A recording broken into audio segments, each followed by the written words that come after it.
Olá meninas, tudo bem com vocês? Então hoje eu vou mostrar a minha bolsa, o que tem na minha bolsa, né? Então, vou falar a verdade, eu ganhei essa bolsa hoje e já estou super animada, né, de falar pra vocês. Eu vou começar desse bolsinho aqui, que aqui nesse bolsinho eu não tenho nada, não guardo nada até agora, né? Deixa eu fechar aqui. Aqui atrás tem todo o bolsinho, mas eu também não guardo nada.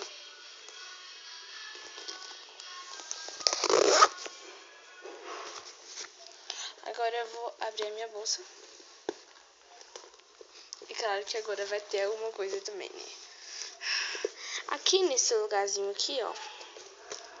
Não sei se vocês estão vendo. Ai, meu Deus. Esse bolsinho aqui, eu guardo meu celular. Mas como eu tô filmando ele agora, eu guardo aqui também esse meu protetor, né? Porque eu ganhei ele. Tá escrito aqui, não é escrito, se vocês estão vendo um fã aqui, não ligue. É que alguma pessoa tá colocando esse volume, tá? Aí tá escrito Deus é fiel. É que tá escrito nada. Então como tirar esse treco daqui, ó. Ó, mas eu não vou tirar não, ó. Lá embaixo tem aqui a minha câmera fotográfica.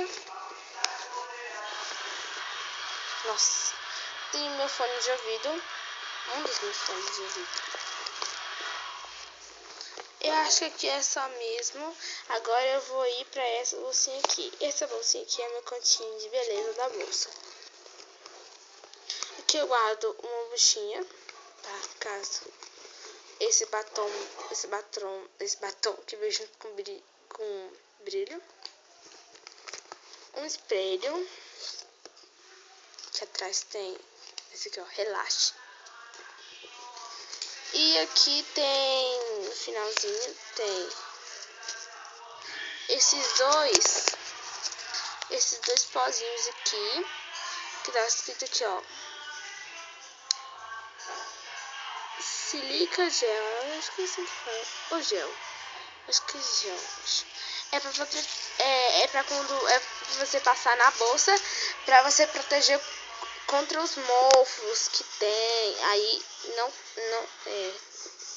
não coisa mofo. Aí eu vou colocar aqui as coisas que tava, pra ficar mais fácil, né? Eu vou fechar.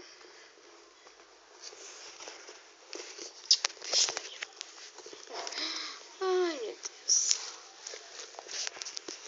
Ai, meu Deus. Eu já volto quando tiver já a bolsa toda pronta. Bom, meninas, só foi isso. Espero que tenha gostado do vídeo. Inscreva-se no canal. Quem gostei, um beijão e tchau, tchau.